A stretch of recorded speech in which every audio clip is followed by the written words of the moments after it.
अस्सलामु अलैकुम वरहमतुल्लाह। उम्मीद आप खैरियत से होंगे। मुअज़्ज़ज़ नाज़रीन, पेश है आपकी खिदमत में आज की हदीस। तो चलिए दोस्तों, आज की वीडियो स्टार्ट करते हैं।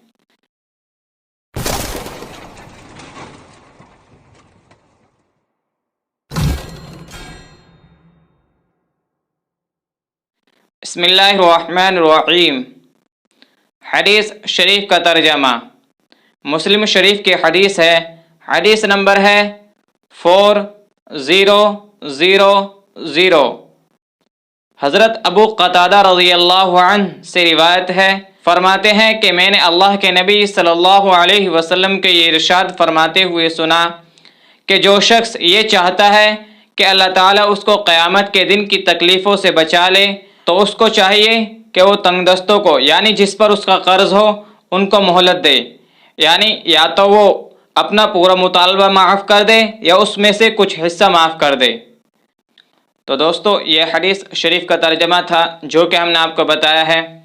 और इस हदीस से हमें ये सबक मिलता है कि अगर हमारा किसी पर कर्ज़ा हो तो हमें उनके साथ नरमी का मामला करना चाहिए, और अगर वो तंगदस्त हैं, वो परेशान हाल हैं, तो उन्हें थोड़ी मोहलत देनी चाहिए, उनके साथ ढील का मामला करना चाहिए, यानी उनको मोहलत देनी चाहिए। और अगर कर्ज़ा देने वाले की इतनी इस्तिताअत है कि वो उसको माफ़ कर सकता है जो उसका कर्ज़ा है, तो उसको चाहिए कि वो उसको माफ़ कर दे।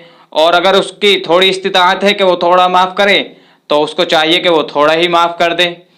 क्योंकि हदीस शरीफ में आया है कि जो शख्स ये चाहता है कि अल्लाह ताला उसको क़यामत के दिन की तकलीफ़ों से बचा ले, तो तंगदस्तों को मोहलत दे, या तो पूरा मुतालबा माफ़ कर दे या फिर उसका कुछ हिस्सा माफ़ कर दें। तो इसलिए हमें चाहिए कि अगर हमारा किसी पर कर्ज़ा है तो हमें उसके साथ नरमी का मामला करना चाहिए और उनको मोहलत देनी चाहिए। और अगर हमारे अंदर इतनी इस्तिताअत है कि हम उसको माफ़ कर सकते हैं या उसका कुछ हिस्सा माफ़ कर सकते हैं, तो माफ़ करना चाहिए। तो दोस्तों, ये आज की हदीस थी जो कि हमने आपको बताई है। अगर ये वीडियो आपको पसंद आई है तो आप इस वीडियो को लाइक करें, शेयर करें, और अगर आपके मन में कोई और सवाल है तो आप हमें नीचे कमेंट बॉक्स में बताएं, जिससे कि आने वाली वीडियो को हम आपके जवाबों के मुताबिक बना सकें।